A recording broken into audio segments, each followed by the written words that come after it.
Hello दोस्तों, आज की इस वीडियो में हम आपको बताएंगे कि हीरो की स्प्लेंडर प्लस बाइक में क्लच प्लेट को किस प्रकार से इंस्टॉल करते हैं। ठीक है, वीडियो अच्छा लगे तो वीडियो को लाइक कर दियो। प्लीज़ आपने अभी तक मेरे चैनल को सब्सक्राइब नहीं किया तो प्लीज़ चैनल को सब्सक्राइब कर लें।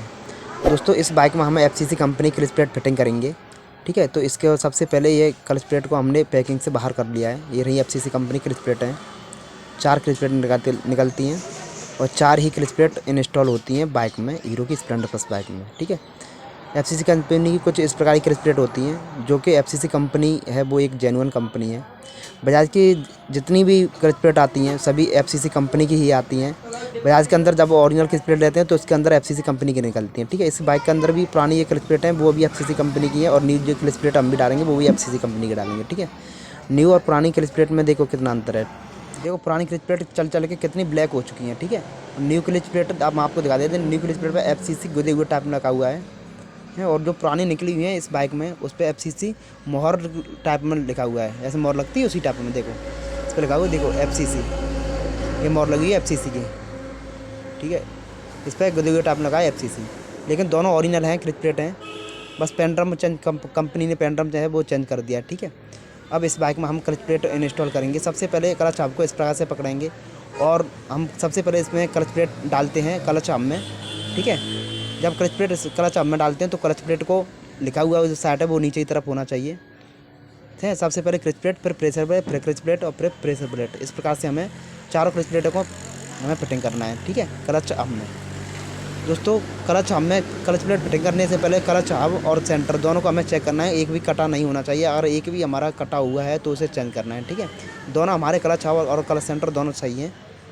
ठीक है, तो इसी में हमने क्लच प्लेट को फिट कर दिया है। देखो चारों क्लच प्लेट हैं वो फिटिंग हो चुकी है। उसके बाद हमें क्लच सेंटर इस प्रकार से लगाना है। क्लच सेंटर को लगाने के बाद हमें क्लच की जो 4 टांग होती है उसमें से 2 टांग को इस प्रकार से पकड़ना है और क्लच प्लेट को हमें क्लच हाउसिंग में बैठा देना है। ठीक है, इस प्रकार से हमें पकड़ना है और क्लच हाउसिंग में क्लच प्लेट को बैठा देना है।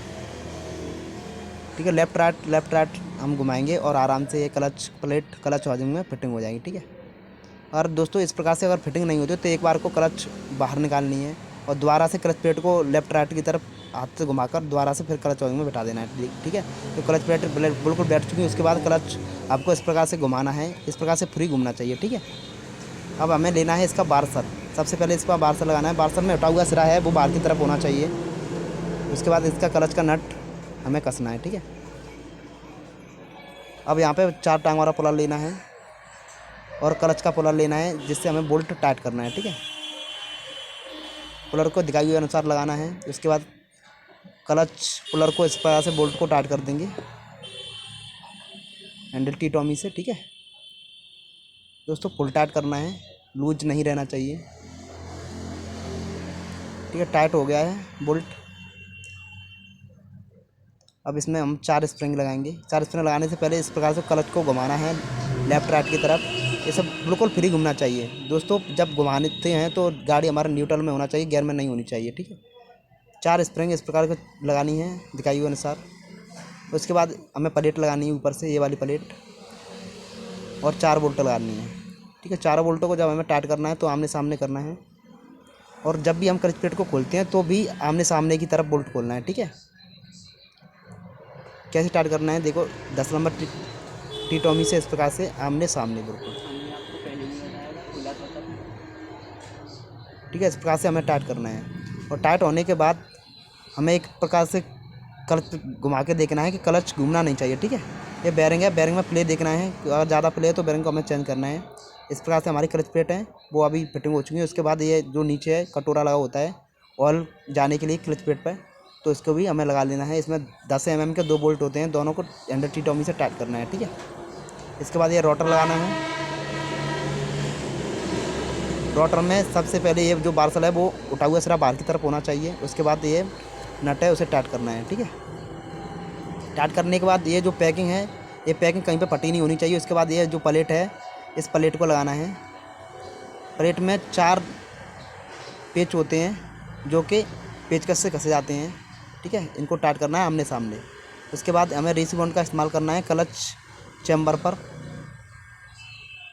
कई लोग मिस्त्री भाई, कई लोग भी इसे वाटर बॉन्ड भी बोलते हैं। ठीक है दोस्तों, इसका यूज़ किया जाता है कि हमारी ऑयल की लीकेज कहीं से नहीं हो, इसलिए, और पैकिंग भी सही तरीके से चिपक जाए। देखो रेसी बॉन्ड हम यूज़ करते हैं ठीक है। इसके बाद हमें इस प्रकार से क्लच चैम्बर को पकड़ना है और बैठा देना है। ये हमारी क्लच प्लेट फिटिंग करने का प्रोसेस पूरा हो चुका है, ठीक है। अब इस पर हम क्या करेंगे, ATM के जितने भी बोल्ट हैं इन सभी बोल्टों को लगा देंगे, ठीक है। तो लगा लेते हैं।